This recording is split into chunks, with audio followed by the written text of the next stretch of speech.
Hello, my friends, and welcome back to PlayStation Underground. I am joined by James from Insomniac, and we are playing Ratchet & Clank, which is coming to PS4 on April 12th. Depending on when you're listening, you're watching this. That could be really soon or now. Yeah, it's so right welcome. upon us. When we're recording this, it's really soon I know. already. So is the studio, like, the excitement level? Is it building? Are you guys feeling good? Are you relieved? Yeah, it's kind of insane because we've honestly been working on this for so long. The film has taken several years.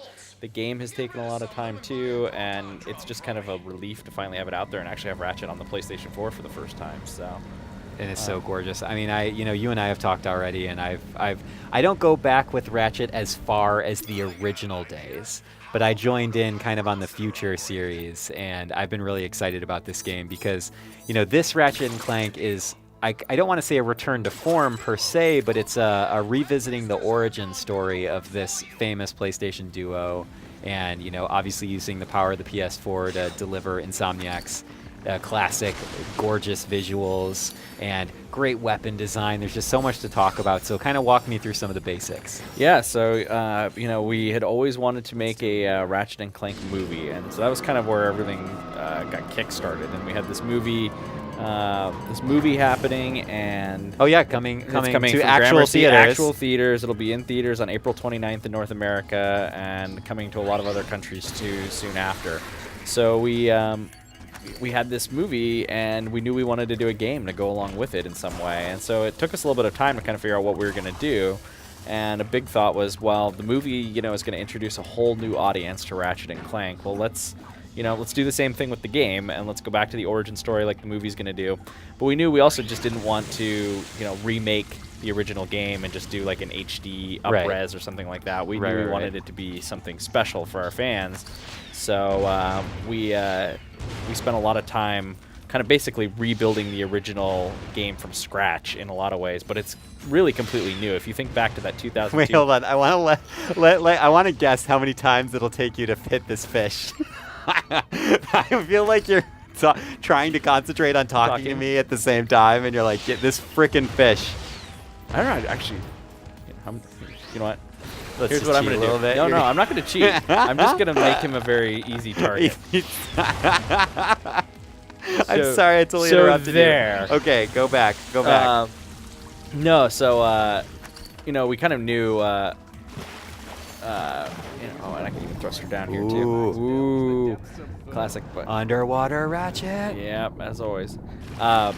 So yeah, we knew we wanted to, retell that origin story, but we knew the movie was going to introduce some new plot elements, and so we knew we had to kind of go back. Think about the 2002 Ratchet and Clank. That was a game that was, very kind of crude in terms of Ratchet standards. If you played it in the HD collection on PS3, don't say that. Well, no, but think about it. Like, that was our first time out, and Yeah. we've iterated a ton since then. So like back then, you couldn't strafe. The weapons didn't level up. So, everything was a gadget, actually, technically. I don't think they were even called weapons. Everything were gadgets. So the enemies are completely different, and so in this game, just, updating it to modern Ratchet controls means we basically had to modernize the entire thing to make it all work, because there's just no way to make Ratchet and Clank,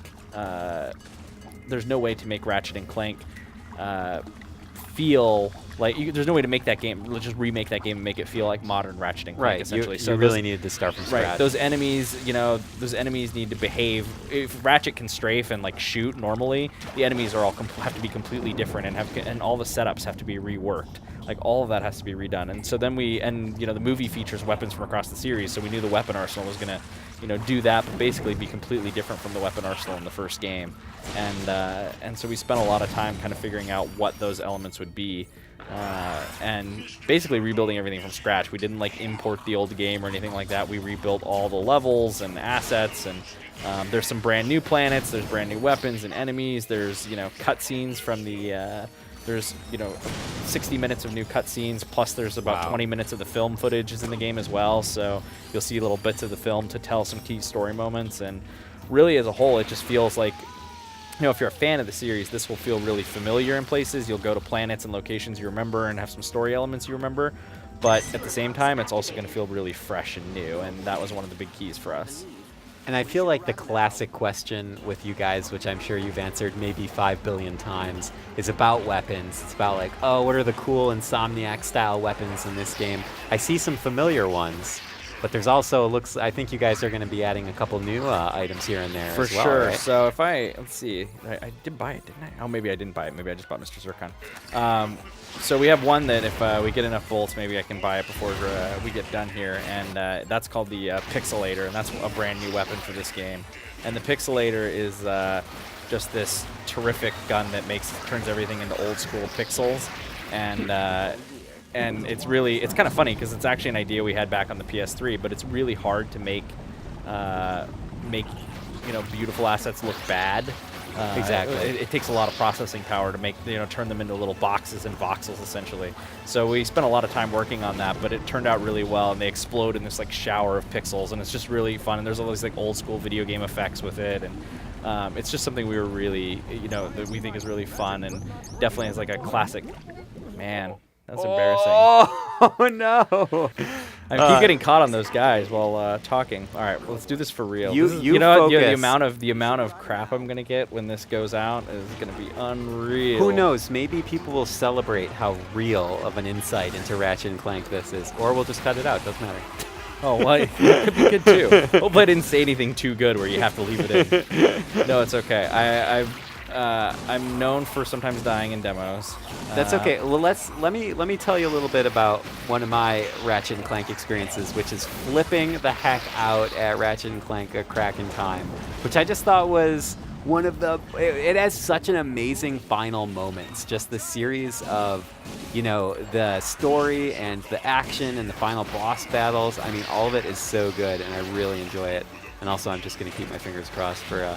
I think you got it this time. Yeah, I think so too. That was really tight, man. Yeah, it's a tight. It's not super easy all the time. I think you got it. Oof, that was close. I think it said 6 to 7%. Yeah, it's pretty much down to like Ratchet was about to run out of breath. Yeah, see, even Ratchet thought it was close. Goodness gracious. Crack in Time is probably, one of my all-time favorite Ratchet games up there with Up Your Arsenal and Going Commando, and I think you probably hear that from a lot of fans. And what's so fun about it is, we've definitely put a lot of like heart into the story over the years, and I think you saw that in the PlayStation 3 games. We really started striving to kind of feel like a Pixar movie, and so that was something that was really, really important to us, and that was a game where I feel like we maybe really hit it on the PlayStation 3. Oh, absolutely. And so it's been fun coming back. We have a CG animated movie now, and we're coming back to this game and kind of working on it. And making this CG animated, making this experience feel like a CG animated movie, but also kind of being able to inject that. Because if you think back to the original game, Ratchet actually was sort of a jerk to Clank in the original Ratchet and Clank, and that's actually not quite. There's a lot of the plot elements from the original game we've kept and stayed the same, but I would say we've softened that a bit because that wasn't really what we wanted. We actually changed voice actors after the first Ratchet game, so James Arnold Taylor has only been Ratchet since Going Commando. So that's kind of actually something cool about this as well. You actually get James Arnold Taylor in the origin story for the first time. Oh, cool. I would have never known. Yeah, it's a fun thing too. And it's also great with the film. We actually were able to keep, at least in North America, they were able to keep the voice actors from the game to play the 4 main character roles, I guess, the 4 mostly established characters. For the film. Ratchet, Clank, Quark, and Nefarious are all played by the game voice actors. So when you go see that film, you'll feel right at home. Right, you'll feel right at home. And you may have just seen, we saw a little scene there where we were picking up a Rhino holo card. There's kind of this whole holo card system in the game where you'll collect these cards, and if you collect the cards, there's different bonuses and things you can get. And Ooh, James, are you telling me that there's little mini games to unlock stuff in this well, game? yeah, the Trespasser's classic, but then if you want to get these cards to unlock the Rhino, you're gonna have to track down.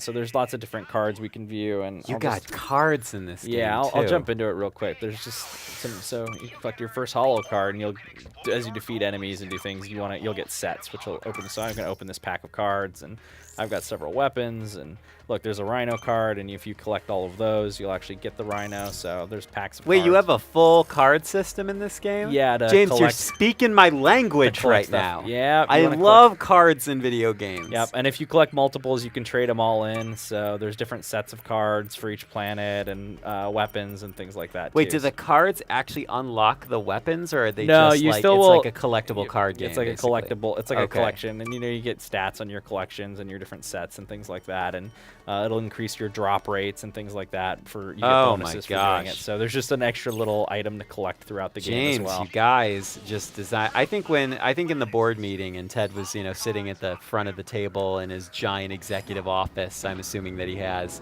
He was like, what we need to do is make a Cards. game for Ryan Clements. Okay. Specifically. You know how only much fun for like him. Hearthstone, but with Ratchet and Clank would be? That would be. Oh my gosh, Yeah, get out that's of town. I went down that rabbit hole for a long time. Let me show you one other. I'll show you one other quick cool polish thing that fans may, So we've always had the weapon wheel, classic, pauses the action while you do it.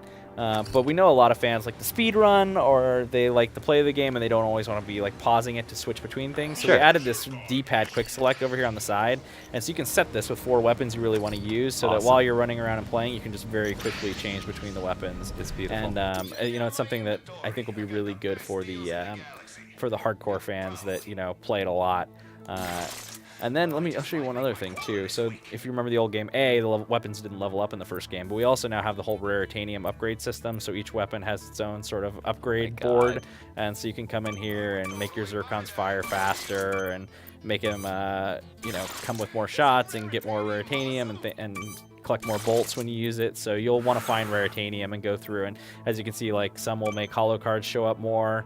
So you'll get more holo cards. God. So if you are super into collecting the holo cards, you'll want to upgrade your proton drum. James, and grab are you those. kidding me with all this? Yeah, there's all sorts of cool RPG stuff. Are there hardcore RPG fans on the Insomniac crew? I think gotta there's be. definitely that thing where we always want to have like that progression, so that you can always be getting a little bit better, whether you're upgrading Ratchet's health or you're collecting new weapons, or this is the proton drum, which just kind of fires up this wave. There we go.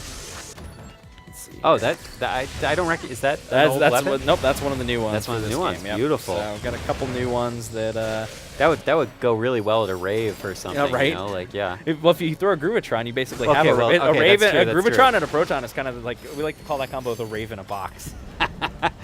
We don't actually call it the Rave in a box, but Did you just make that I up did right now? just make that up. That was called improvising. I really liked it. I would have never. You could have just let that linger, and I would have never known. We would have gone on with our lives, and I would have never known that you made that up, right on the spot.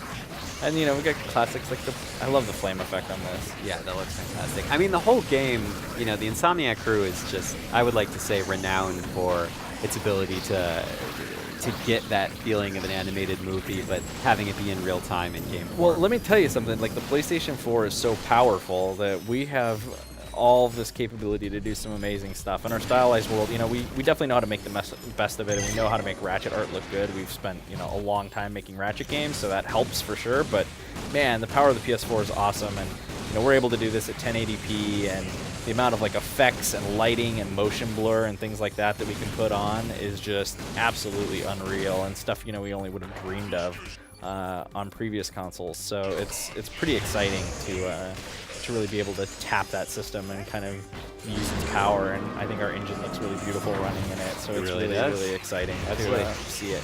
I appreciate the comment you just made about that it kind of also comes from experience, and the fact that this team has been working on this series for so long, and I feel like that's often when you see developers really, really shine, is when they're speaking from the heart and also from their head and their experience and their past experiences with the game.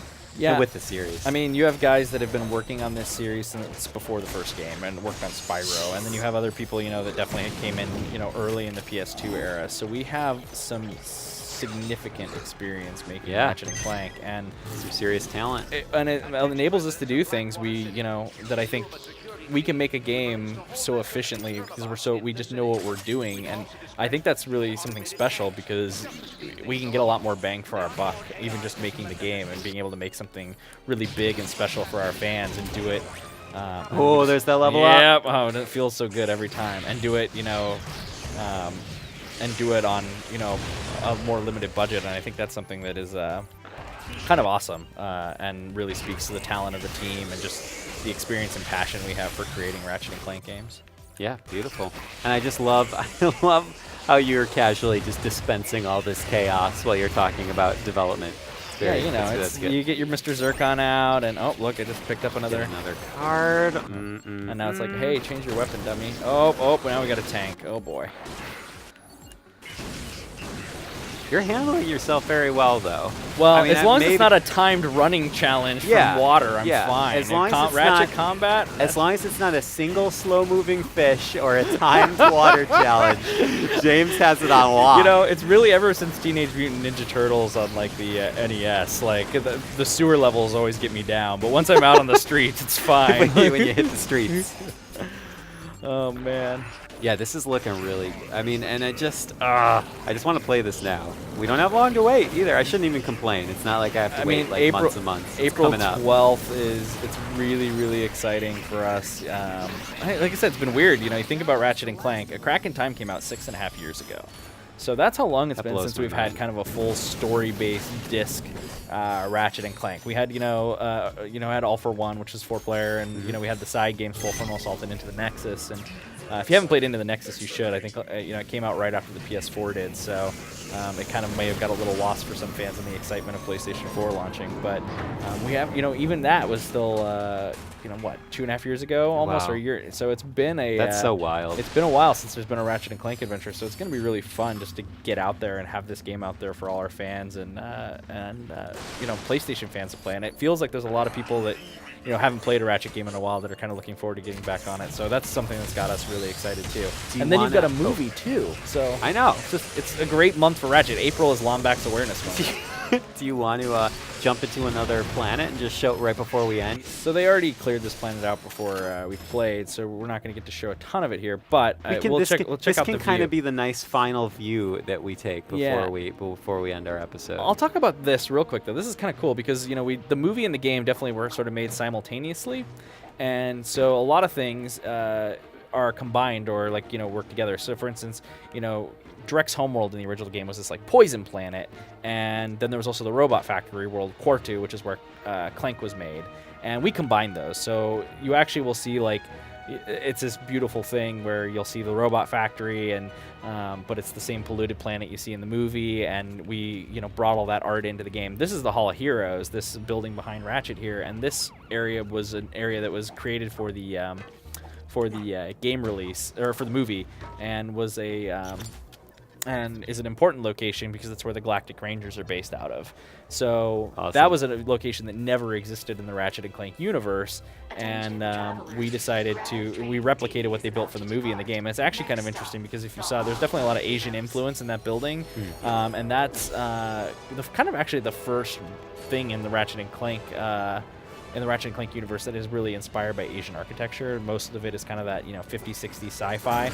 So it's kind of actually a fairly unique building in the Ratchet and Clank universe, and I think that's pretty cool because there's definitely stuff where the movie took the game models and up-res them and used our game models, and then we also took a lot of stuff that they created and concepts that they created for the movie and built it back in the game, or got assets from them and put in the game. So there's assets traded back and forth from the game to the movie as well. That's a really cool collaborative process. Yeah, it was really fun, and a weird thing. I don't think anyone's really pulled it off.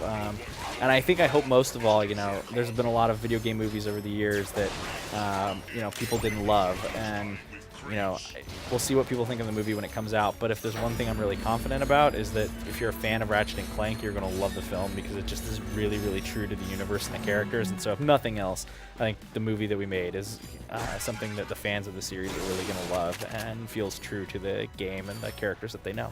Well, you know what else I love? That Ratchet and Clank is coming to PS4 on April 12th. We did it, James. Yeah, we did it. Thank you.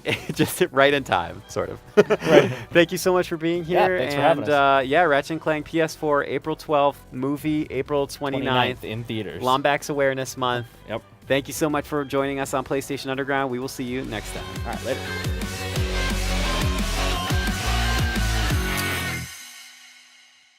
PlayStation